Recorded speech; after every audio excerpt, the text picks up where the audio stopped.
Bem-vindo ao BTC Journal, seu programa de notícias de negócios comentadas e analisadas pela equipe da BTC.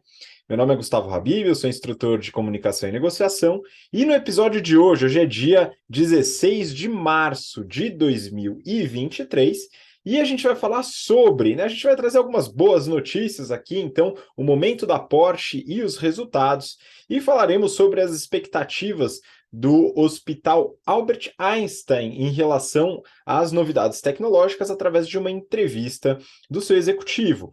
Mas vamos falar bastante sobre crise também. A gente vai falar sobre o Silicon Valley Bank e as consequências de sua quebra. Vamos falar sobre mais cortes na Meta, dona do Facebook, despejo da Livraria Cultura, os resultados da Eletrobras e também resultados da Natura. E para me acompanhar nesse episódio, me ajudar aqui nas análises, eu estou com a nossa instrutora de estratégia e marketing, Mayara Rocon. Ma, muito obrigado pela participação, bem-vinda de volta. Olá, Habib, olá a todos os ouvintes, é um prazer estar aqui mais uma vez, né? Tivemos aí o início do ano bem corrido, mas vim participar aqui de novo. Muito feliz de estar aqui uma semana com vocês. Muito obrigado, também fico feliz e já aproveito para convidar você que está acompanhando a gente, seja pelo YouTube, seja pelo podcast, a acompanhar também nosso Instagram, @instabtcompany, e dar uma olhada, claro, no nosso site, com o link que está aqui na descrição desse episódio, porque a gente está com uma série de cursos com inscrições abertas. A Mayara é uma das instrutoras aqui de algumas disciplinas do General Business Program, que é o nosso curso de negócios focado para você que está entrando no mercado de trabalho, está se formando na faculdade, recém-formado, enfim, querendo galgar uma carreira acelerada nas principais áreas aí de mercado financeiro, consultorias estratégicas, grandes empresas, startups. A Mayara está lá, daqui a pouco vai começar algumas disciplinas, já ministrou algumas lá com as turmas do GBP desse semestre, que a gente está aí com uma série de pessoas, alunos e alunas se desenvolvendo, e as turmas do segundo semestre estão com inscrições abertas. Se você quiser aproveitar o desconto de inscrições antecipadas para já garantir sua vaga,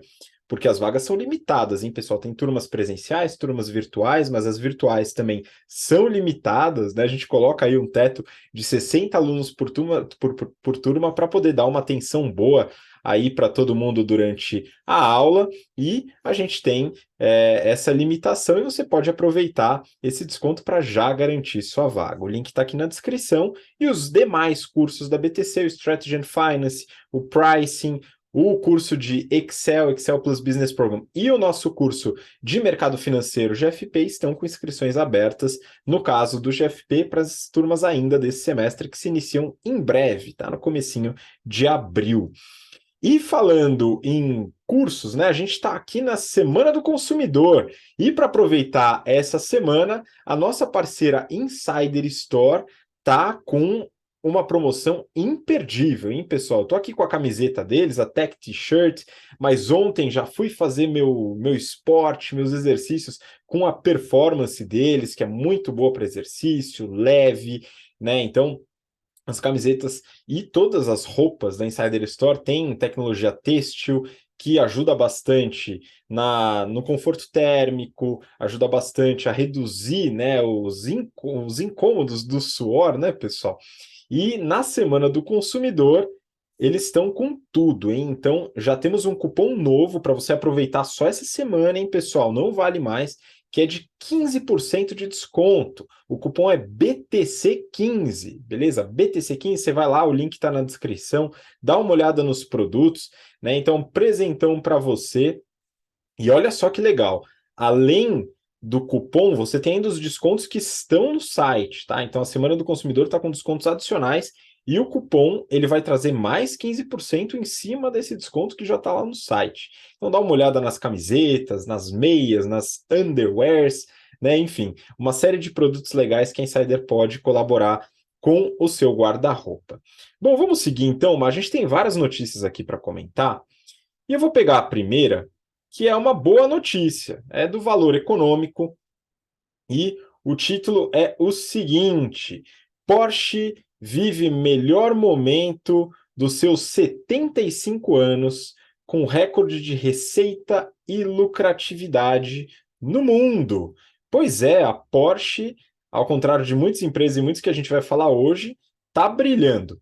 Ela divulgou os resultados fechados de 2022 e, ao contrário de quase todo mundo, está indo muito bem.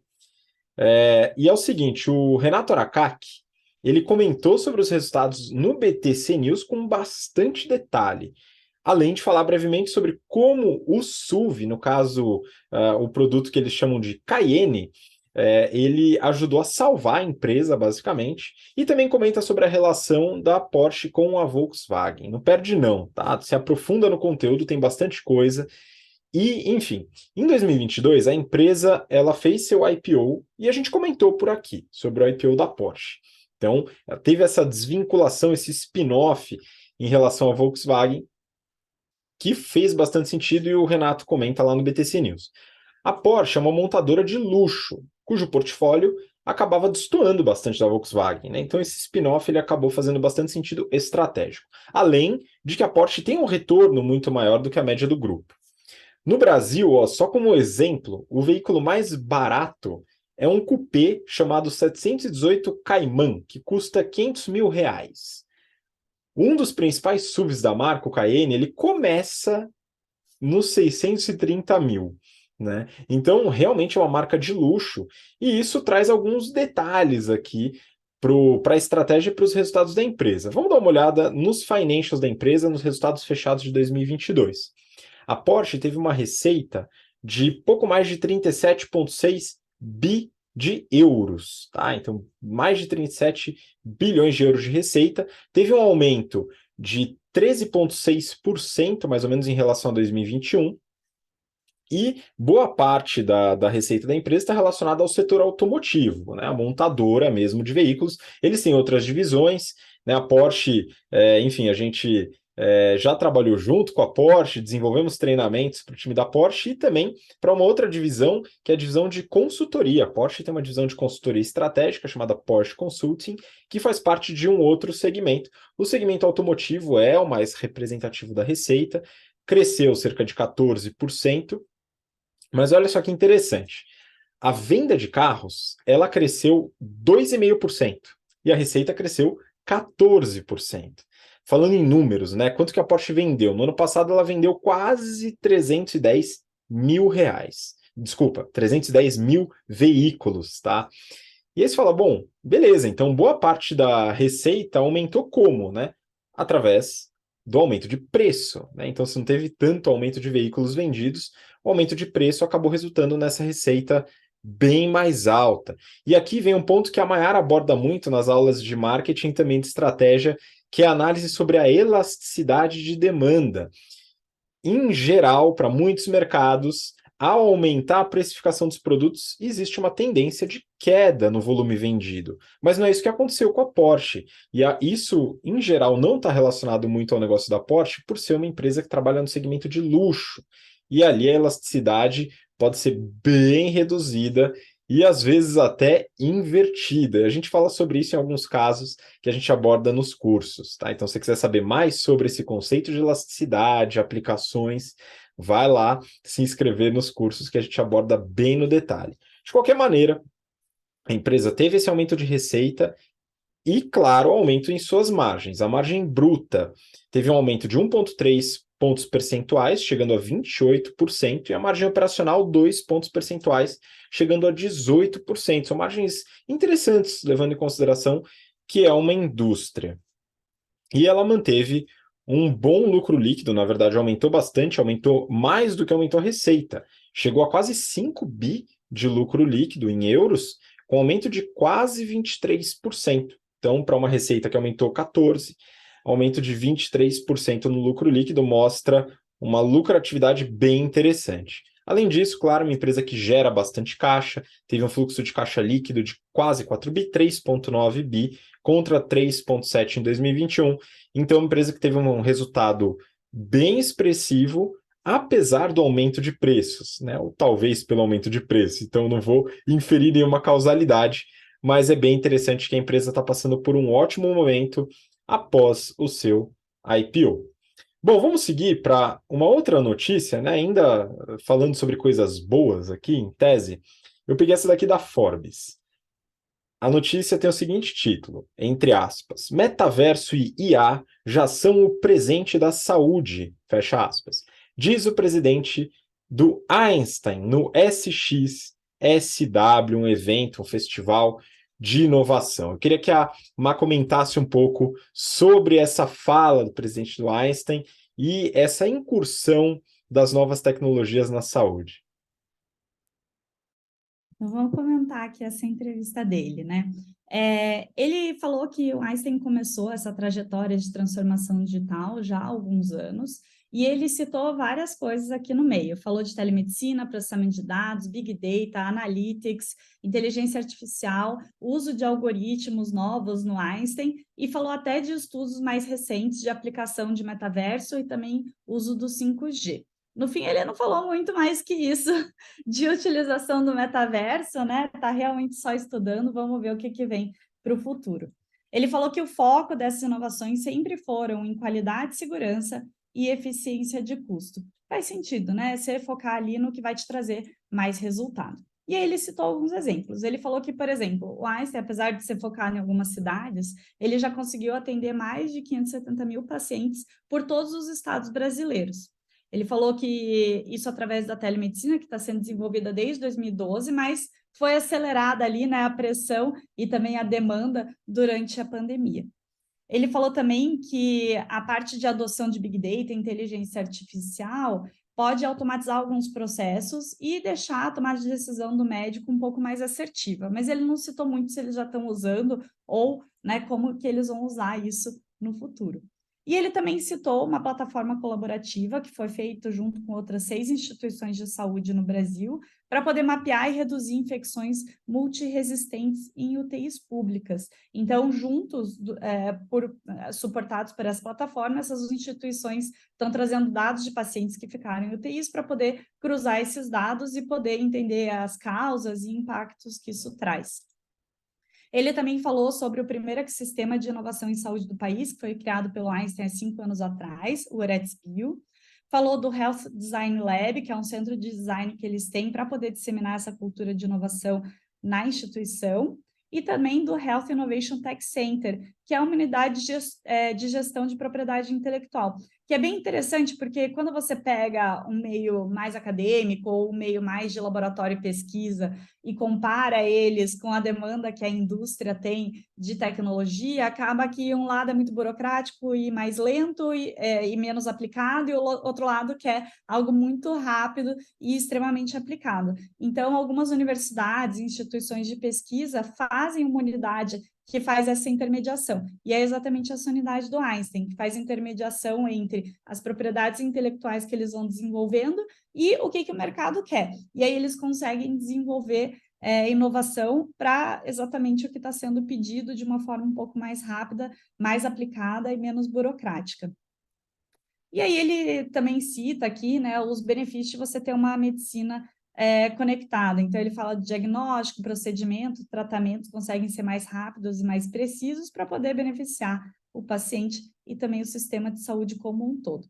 Bem, foi um pouco mais geral, né, essa entrevista que ele deu. Talvez a entrevista seja um pouco enrolada, eu acho que eu peguei os principais pontos aqui. Não foi a melhor entrevista que eu já li, nem recomendo tanto a leitura, porque ele falou mais desses pontos de forma generalizada. Mas, né, é bom que tenha uma instituição puxando esses pontos. O Einstein é conhecido por trazer bastante inovação em saúde, então não me assusta se ele começar a aplicar esses pontos e poder, né, dissipar isso por outras instituições de saúde pelo Brasil.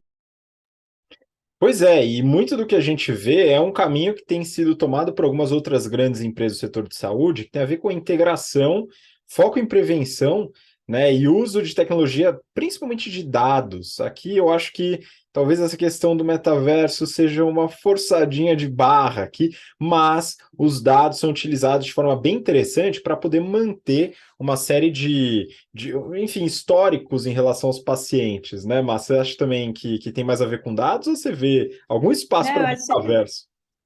então, achei que foi assim, deixa eu usar esse buzzword aqui para entrar no search das pessoas, né? Eu até já vi uma vez uma propaganda de shampoo usando a palavra metaverso. Então, assim, eu vou usar uma buzzword aqui para ver se isso aumenta meu Ibope.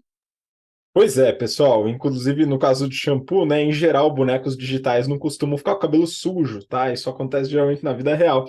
Mas é interessante como existe um foco realmente nessa parte de serviços tecnológicos utilizando dados, né? Então, não necessariamente metaverso, mas buzzword mesmo. Mas essa integração e foco em prevenção é algo que tem sido bastante falado nas empresas de saúde. O Einstein ele é referência em tecnologia para a saúde também. Bom, vamos seguir. A gente tem uma série de notícias ruins aqui, né? E você falou do metaverso, inclusive uma delas tem a ver com isso, né? A empresa que mais apostou no metaverso e está caindo do cavalo de certa maneira. Mas vamos começar falando sobre uma notícia do Neofeed. Crise do SVB está longe do fim, acredita Caio Megali da XP. Que significa SVB aqui nesse título? Eles estão falando do Silicon Valley Bank, ou Banco do Vale do Silício, que quebrou. E aí o Caio Megali, que é o economista-chefe da XP, ele comenta nessa reportagem sobre as consequências da quebra do banco, que inclusive é o 16º maior banco dos Estados Unidos, é referência lá na região das startups. Vamos começar falando um pouco sobre o SVB, então. O que aconteceu? Bom, começou com outro banco, chamado Silvergate, que é um banco mais antigo, e a partir de 2017 começou a focar bastante em criptoativos, coisa que o SVB não fez necessariamente. Mas vamos lá. Com a crise do mercado cripto, o medo dos investidores passou também para o Silvergate, que começou a ter muitos ativos atrelados a criptoativos, né, criptomoedas, etc. E aí ocorreu um resgate em massa, tal da corrida dos bancos. E o Silvergate quebrou nessa, ao investir muito e trazer dentro da sua estrutura de passivo criptoativos e oferecer títulos mais seguros para os seus clientes. Então, rolou um descasamento dentro desse banco que acabou culminando na sua quebra. E aí, num momento muito próximo, o SVB ele anunciou que precisaria de capitalização. E ele também realizou operações um pouco mais arriscadas, né, de colocar nos seus passivos estruturas com maior risco e também oferecer para startups e outros clientes ativos mais seguros. Isso pode ser problemático. E o que tem a ver com criptoativo? Absolutamente nada. A questão é a expectativa dos investidores. O medo e a fuga para ativos de menor risco já estava com tudo. E aí o que aconteceu? Os correntistas do SVB também começaram a resgatar. Então, startups do Vale do Silício que tinham contas no SVB começaram a resgatar para colocar em ativos de menor risco. Ativos aqui do Brasil, empresas do Brasil que também tinham contas no exterior, no SVB, também começaram a fazer isso, além de investidores. Tá? Então, essa corrida aos bancos, de certa maneira, ela pressiona muito a liquidez dos bancos, fazendo com que eles quebrem, de certa maneira, né? Não sejam capazes de arcar com os resgates dos clientes. E aí, o Federal Reserve, que é o Banco Central Americano, decretou a falência do Silicon Valley Bank e ele garantiu o depósito dos correntistas. E aqui tem um ponto interessante. Nos Estados Unidos, existe uma instituição, o FDIC, que garante depósitos de correntistas, é uma instituição do governo, garante depósito dos correntistas até um valor de US$ 250 mil. É muito parecido com o funcionamento do Fundo Garantidor de Crédito aqui no Brasil, FGC, que garante para uma série de títulos um seguro aí de 250 mil em caso de bancarrota, de quebra de algum banco. Eles garantem até esse valor. Mas no caso do SVB, numa decisão que não era esperada, eles decidiram segurar, né, garantir os depósitos de todos os correntistas, independente do valor depositado. Segundo o economista da XP, o que assustou o mercado foi justamente a reação do Fed, aparentemente desproporcional ao tamanho do banco. Eles foram muito ágeis, segundo ele, fizeram reunião de domingo para resolver o problema de um banco que não representa nem 1% do mercado de ativos americano. E isso parece, né, na visão do Caio Megali, que mostrou que a reação foi desproporcional e que eles deram muita importância. O que aconteceria, por exemplo, se um banco maior quebrasse? O que o Fed faria e teria como intervenção? E às vezes eu acho que o mercado financeiro faz muito drama em cima de alguma coisa um pouco menor. O Fed, ele viu um problema, o pessoal foi trabalhar para resolver e pronto, né? E acreditou que aquela ação era mais definitiva. E se nós, meros mortais, trabalhamos de domingo às vezes, quando necessário, nada mais justo que o time do Fed faça isso também. Bom, o economista ele também ressalta a dúvida sobre a política de taxa de juros que o Fed pode adotar a partir de agora. Por quê? Se vocês acompanham o BTC Journal e o BTC News há algum tempo, e também as notícias, vocês sabem que o Fed, o Banco Central Americano, ele tem trabalhado numa subida das taxas de juros porque existe uma pressão inflacionária, existe inflação alta lá nos Estados Unidos, junto com uma estrutura de pleno emprego, né? O Banco Central Americano ele trabalha no chamado duplo mandato, então ele visa a manutenção dos preços e também a manutenção do pleno emprego lá nos Estados Unidos.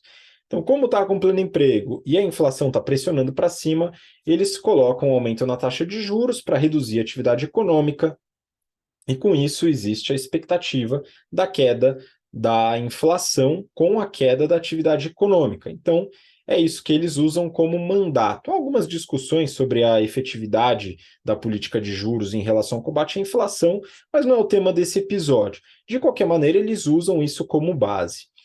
Porém, o Fed já começou a sinalizar que com essa quebra dos bancos, a recessão deve se agravar e para não prejudicar ainda mais esse processo, pode haver uma mudança no direcionamento dessa política de taxa de juros, voltando à queda das taxas de juros, mesmo com uma inflação pressionando e com as taxas de empregabilidade em alta nos Estados Unidos.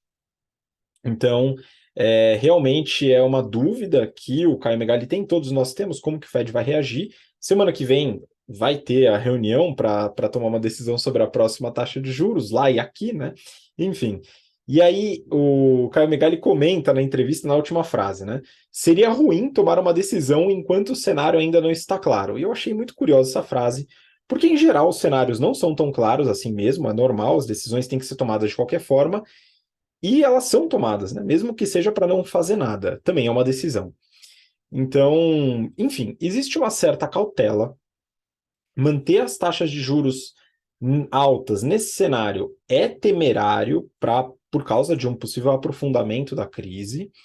Porém, a queda das taxas de juros pode sim contribuir para um aumento da atividade econômica que pode manter a inflação alta, né? Então, a gente está meio que na mão dessa decisão do Fed e eles estão com um certo dilema. Vamos ver como que eles vão reagir a esse dilema. Vamos seguir para a próxima notícia, aqui do Valor Econômico. Meta vai cortar 10 mil empregos e eliminar mais 5 mil cargos vagos. Mas a gente estava falando agora, justamente agora, sobre o metaverso em relação à notícia do Einstein, mas parece que esse negócio não está tão popular e a Meta, né, enfim, ela já está fazendo demissões e cortando vagas, hein? Como é que está essa situação? Exato, né? Então a gente falou bastante da Meta aqui no News, né? Esses vários cortes que eles fizeram, muito porque eles estavam buscando eficiência, mas ao mesmo tempo estavam investindo bilhões no metaverso que não está dando resultado ainda, e eu imagino que o Zuckerberg não quer dar o braço a torcer de que o negócio não vai dar resultado por muito tempo, e ele fez talvez um investimento exacerbado, né? Mas o que que eles estão fazendo, né? Eles até indo um pouco mais para trás, né? Na pandemia, os serviços digitais deram uma explodida e eles aumentaram bastante o quadro de funcionários. Então, em 2020, eles cresceram em 30% os funcionários, em 2021 cresceram de novo em 23% e terminaram ali com 87, passando, na verdade, da marca dos 87 mil. Só que, além desses grandes investimentos em metaverso, que não dão resultado agora, e nem, digamos que no médio prazo daria, Eles tiveram também ali um problema com a Apple, que a gente comentou da parte de publicidade, e eles não conseguiam fazer os ads direcionados, e eles tiveram uma desaceleração na receita de publicidade que causou a primeira queda anual de receita em 2022. E aí, por isso, em novembro do ano passado, eles já tinham anunciado corte de quase ali 13% da equipe, que eram mais ou menos 11 mil pessoas, e agora eles anunciaram mais um grande corte. Então, eles falaram que vão não só fechar 5 mil vagas que estão abertas, mas também vão cortar mais ou menos 10 mil funcionários. E aí, isso ao todo vai dar ali mais ou menos uns 25% da empresa. Eles falaram que, junto com essa redução, eles vão fazer um achatamento da pirâmide hierárquica, né? Então, eles vão tirar algumas camadas de gerenciamento ali do organograma. Para isso, ou eles vão demitir algumas pessoas em função de gerenciamento, ou eles vão fazer essas pessoas retornarem à função de colaborador individual, ou seja, não vai fazer gerenciamento mais de uma equipe. A intenção é o que eles já estão falando há um tempo, que é poder reduzir despesa, melhorar a eficiência, poder priorizar investimentos e projetos que eles estão fazendo, e o próprio Zuckerberg chamou esse ano de 2023 de o ano da eficiência.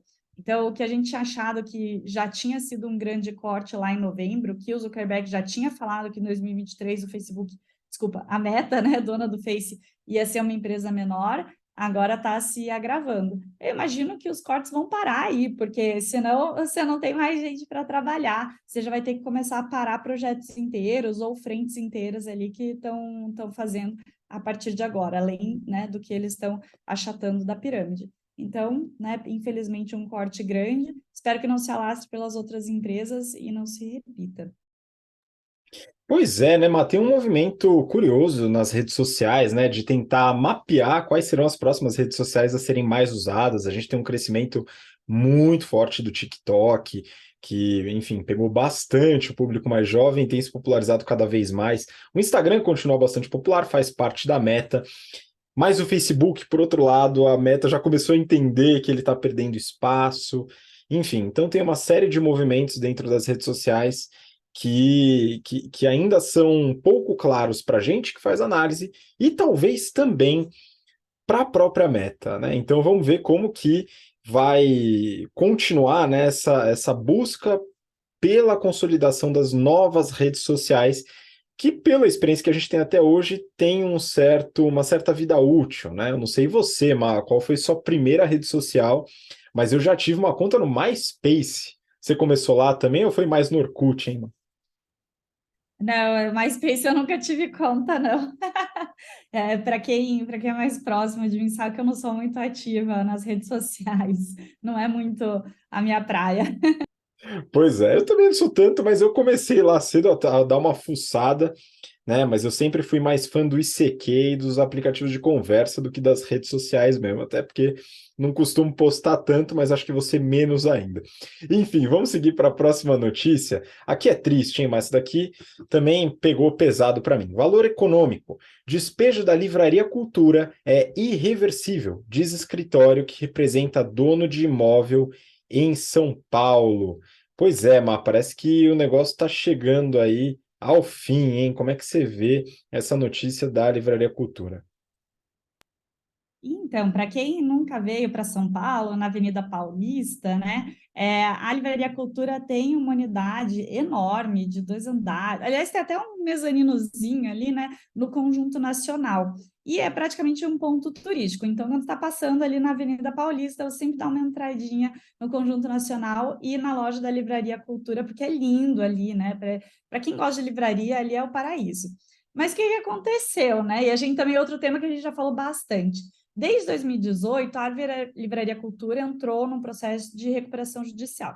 No mês passado, eles chegaram a ter a falência decretada, só que aí eles conseguiram continuar funcionando por uma decisão judicial provisória que impediu aí, suspendeu esse decreto de falência, né? Mas ela está ali nos finalmente há muito tempo, porque desde 2018 não aconteceram grandes mudanças no modelo de negócios, e o modelo de negócio de livraria realmente no mundo todo, né? A gente está vendo que isso está ficando muito ruim. Mas, bem, Aí, o representante do grupo empresarial, que é dono daquele imóvel, que é o Bombonieres Ribeirão Preto, falou que a Livraria Cultura está devendo mais de 20 milhões por eles, que inclui não só aluguéis vencidos, mas também condomínio e IPTU. E aí eles falaram que o prazo de desocupação voluntária já se encerrou, que eles chegaram a ter o despejo decretado, mas aí nesse vai e volta, né, recuperação, falência, recuperação de novo, eles agora vão ter que ouvir o juiz da recuperação judicial, porque, né, apesar de ter tido esse decreto de despejo por causa da falência, eles agora voltaram ao pedido de recuperação judicial e vão ter que fazer um novo pedido de autorização de despejo. Mas, bem, o que eles falaram é que isso, independente desse novo pedido, é irreversível, como você disse, que ele não tem possibilidade de acordo, que os proprietários estão descontentes com os descumprimentos de acordos anteriores. Só que, do outro lado, o presidente da Cultura falou que não, ainda não está no final dessa negociação, que ainda há possibilidade de um acordo que seja bom para os dois lados. Ele também falou que, na verdade, a parte que está em aberto é principalmente em relação ao período da pandemia, que eles estavam totalmente fechados. Mas eu achei meio estranho, porque 20 milhões é um valor muito grande. Mesmo que você considere ali uma grande parte de juros, multa, taxas por esse atraso, ainda que você tenha um aluguel bem alto ali, mensal, porque né, é uma loja gigantesca, mesmo assim, parece que eles ficaram muito mais do que 6 ou 12 meses sem pagar, né? Eu acho que ali desde 2020 eles devem estar sem pagar até hoje, mas como não está aberto, aqui fica a minha triangulação e especulação de valores, né? Mas, bem, é meio triste ver isso, até porque aquela loja é fantástica, eu gosto muito de passear ali naquela loja também, mas, né, ou você muda o seu modelo de negócios e se adapta às novas tendências, ou vai acontecer o que está acontecendo com as livrarias mesmo, né? Estão quebrando uma a uma e não tem muita esperança aqui de melhora. Exatamente, né? Eu acho interessante que o senhor tenta, né, trazer algum tipo de acordo, negociar, mas talvez o dono do imóvel não aceite o pagamento em séries do Harry Potter ou pacotes de DVD de CSI ou ER. Então, vai ficar um pouco difícil nesse caso, tá? Porque o estoque ali provavelmente está se acumulando bastante, infelizmente, né? Eu sinto falta dos livros físicos, mas vou te falar que eu cedi bastante ao digital. Vamos seguir para a próxima notícia. Agora a gente vai falar um pouquinho de resultados. E eu vou comentar sobre uma notícia do Valor aqui, que na verdade só divulga alguns highlights, aí eu vou dar uma aprofundada. Valor econômico: Eletrobras reverte lucro e tem prejuízo líquido de 479 milhões de reais no quarto trimestre. Pois é, eu vi a notícia, eu falei, nossa, Eletrobras, uma empresa que eu não esperava que tivesse em maus lençóis. Então eu tive que me aprofundar, dar uma estudada no resultado, e eu acho que tem alguns pontos interessantes aqui para comentar. A reportagem fala do prejuízo. A Eletrobras é uma empresa gigantesca do setor elétrico, recém-privatizada, era uma empresa de capital misto, teve uma parte da venda que deu controle aos agentes privados, isso foi no quarto TRI de 2022. Né? E aí eles divulgaram o resultado, desculpa, a venda foi antes, né? Mas o resultado foi do quarto TRI de 2022 e o fechamento do ano. Né? E a notícia fala que o prejuízo foi desse valor que eu comentei, de 479 milhões, contra um lucro de 610 milhões no quarto TRI de 2021. Quais foram as justificativas dadas pela empresa? Primeira, o plano de demissão voluntária, o PDV, que foi realizado em dezembro. O PDV, eu já acompanhei o PDV em algumas companhias e ele costuma ser um programa realmente bastante custoso num primeiro momento, porque você oferece uma série de benefícios e pacotes para os funcionários que aderem ao programa, para depois ter uma estrutura um pouco mais enxuta. Então, isso é normal. Porém, esse efeito imediato de prejuízo, ele é comum nesse tipo de programa, mas é um evento não recorrente. Pelo menos a gente espera que não seja um evento recorrente, né? Então, é uma explicação plausível. O segundo ponto é uma provisão para crédito de liquidação duvidosa, ou PDD, enfim, tem várias formas de se relacionar a isso, mas é basicamente um corte, um write-off ali de uma eventual receita que não vai se cumprir, porque existe uma expectativa de calote de algum cliente, algum parceiro, que a empresa teria essa expectativa de receita. E tem essa provisão que foi aumentada de forma bastante considerável em relação à Amazonas Energia. Também é considerável, justifica de fato o prejuízo, mas é um efeito que não aparece no caixa. Tá? Então, como não teve essa entrada, não vai ter, o resultado foi contabilizado anteriormente, agora ele existe a contrapartida com essa queda, com essa provisão. E a terceira justificativa é o aumento de despesas financeiras e queda de receitas financeiras. E tem uma série de operações lá que fazem com que esses investimentos rendam menos e que a empresa tenha um aumento de despesas financeiras. Só que aqui não lida diretamente com a operação, mas afeta o resultado final. No relatório, não na notícia, no relatório, que eu dei uma lida ali para entender um pouco melhor, eles justificam também a queda do lucro anual, que eu vou compartilhar com vocês daqui a pouco, falando sobre a deflação.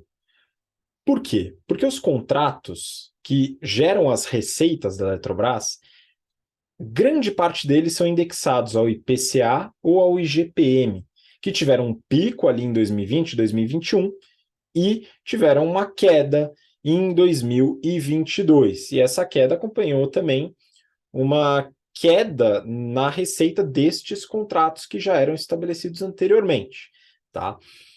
Então, como a empresa ela tem essa receita bastante previsível, porque está indexada nesses contratos, assim como as despesas da operação também tem essa previsibilidade, eles podem alterar dependendo da estratégia, né? Mas o prejuízo ele tem que ser visto com cautela, né? Porque não é necessariamente tá tudo ruim, né? Não está. Tem uma justificativa plausível para esse prejuízo do trimestre, né? E está bem justificado, pelo menos na minha visão, com elementos não recorrentes, elementos que não têm efeito caixa, enfim, é uma série de outras questões que eu comentei agora.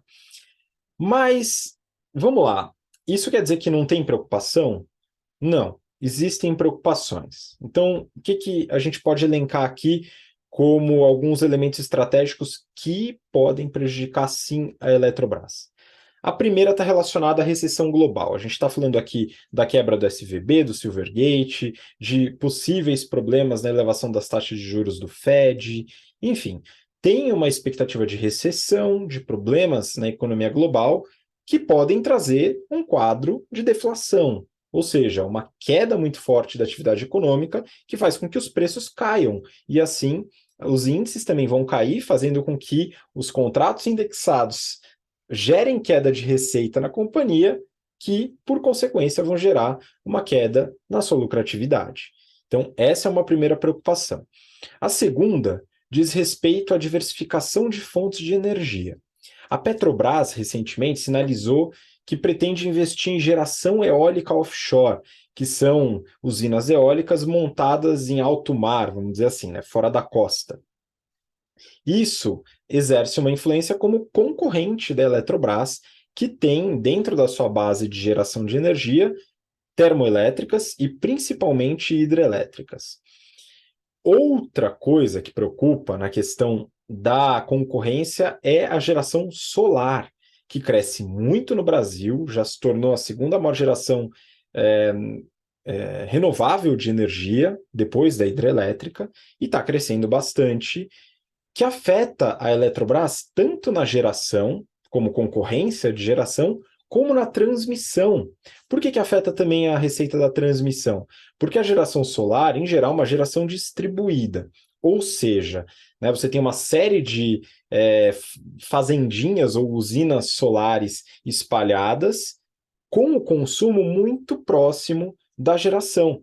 Isso é a geração distribuída, é diferente do caso da Eletrobras, que trabalha com a geração centralizada. Por exemplo, você tem uma grande usina hidrelétrica e uma série de linhas de transmissão que vão espalhar essa geração para vários locais de consumo. Então, com a geração distribuída, tendo a geração próxima ao consumo, você inutiliza, de certa maneira, essa receita da transmissão que a Eletrobras tem hoje com uma série de contratos. A terceira diz respeito ao novo direcionamento político do governo federal, que eventualmente, conversa aqui e ali, pode buscar a reestatização da companhia. Então, a Eletrobras ela foi privatizada, hoje tem o seu controle através de agentes privados desde o ano passado, e isso pode mudar. Nesse caso, independente da preferência por ser empresa privada, empresa estatal, tem que ter uma mudança na legislação. E essa mudança também vai trazer uma mudança na expectativa dos agentes envolvidos e aumentar o ambiente de instabilidade, né? Pô, a legislação vai mudar de acordo com o governo, como é que funciona isso? Né? Então, isso pode sim afetar os investimentos da Eletrobras. Então, esse resultado do ano de 2022 e do quarto tri não diz muita coisa em relação à continuidade, mas o ambiente competitivo, regulatório e político dizem. Vamos só dar uma olhada nos números para a gente ilustrar isso aqui. A Eletrobras ela teve uma receita em 2022 de 41 bi de reais, que foi exatamente a mesma receita de 2021. Ou seja, a empresa ela tem essa característica de estabilidade. Então, ao mesmo tempo que você tem um processo deflacionário que reduz um pouco a receita dos contratos existentes, você tem eventualmente novos contratos e as receitas elas acabam sendo bastante estáveis. Dessa receita, isso é receita bruta, 60% é geração, 40% transmissão, mais ou menos. Tá? Então, aqui a gente vê como que pode ser afetada a parte de geração com a concorrência da Petrobras ou de outras fontes de geração, e também a transmissão em relação à geração distribuída. A margem EBITDA caiu 7 pontos percentuais, é uma queda forte aqui, hein? De 40% para 33%. Está quebrando? É claro que não, mas é uma queda que preocupa. Tá? Aqui, muito devido a esses aspectos não recorrentes, tá? Então dá para compreender essa queda, mas a gente tem que ver se esse resultado voltará para entender se não tem algum outro aspecto. E o lucro líquido caiu quase 37%, passou de 5,7 para 3,6 bi de reais, fazendo uma margem aí de 9%. Então, é uma empresa que ainda é lucrativa, teve o seu resultado afetado por uma série de eventos não recorrentes, e a gente tem que acompanhar ao longo do tempo para ver se tem outros aspectos que podem prejudicar o resultado da companhia. Bom, em relação à Eletrobras, então é isso, e a gente pode partir para a última notícia desse episódio. Eu vou pegar aqui do Neofeed. Natura desaba após o resultado fraco e falta de definição sobre a ESOP. Má, queria que você comentasse um pouco sobre os resultados da Natura, que eu sei que é uma empresa que você gosta bastante do modelo, e eu também, mas parece que não está nada fácil. Exato, eu adoro a Natura, mas né, ainda foi-se o tempo aí que eu falava que dá para fazer ESG com lucratividade, mas vai voltar, eu confio na empresa. Mas bem, o que está acontecendo, né?